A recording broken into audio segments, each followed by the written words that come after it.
Geopolitik di dunia memang tengah kacau. Bukan hanya tentang perang Rusia dan Ukraina. Rentetan demi rentetan kemudian membuat situasi menjadi sangat mengkhawatirkan.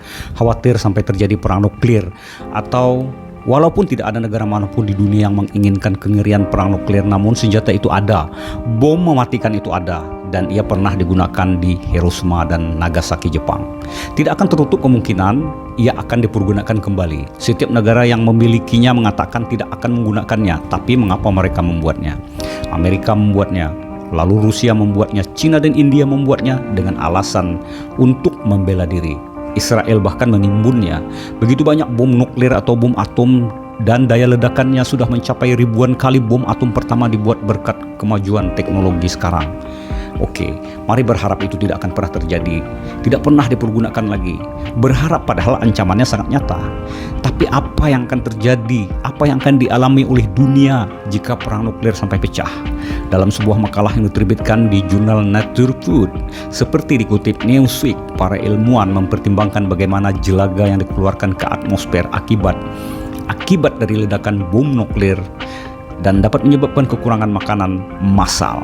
Mereka memperkirakan jika jumlah jelaga memasuki atmosfer melebihi 5 TG atau sekitar 11 miliar pon, matahari akan berhalang total hingga pertumbuhan tanaman akan sangat terpengaruh di hampir setiap negara. Menurut makalah tersebut, perang nuklir antara India dan Pakistan dapat mengirim antara 5 dan 47 TG jelaga ke atmosfer. Bahkan lebih dahsyat, perang nuklir Amerika Serikat dan Rusia dapat menghasilkan hingga 150 TG jelaga, menyebabkan musim dingin nuklir.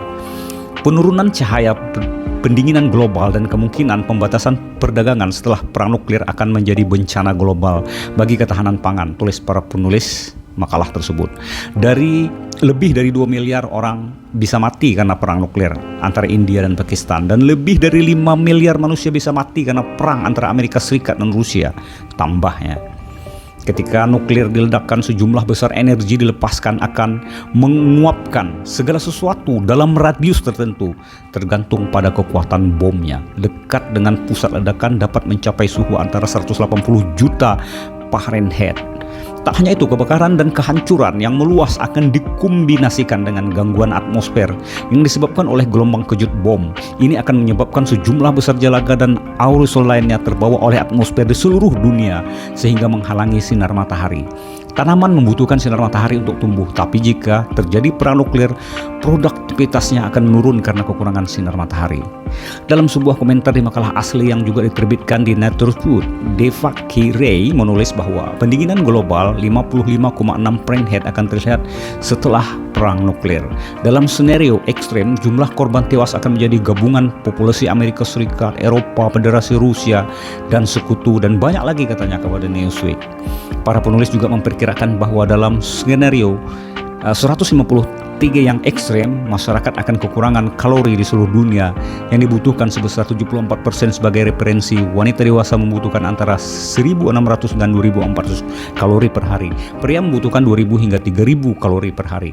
Organisasi Pangan Pertanian FAO PBB melaporkan pada tahun 2010 bahwa 51% makanan global berasal dari sereal, gandum, beras, jagung, 31% dari sayuran, buah, produk nabati, dan 18% dari hewani seperti daging, susu, dan telur.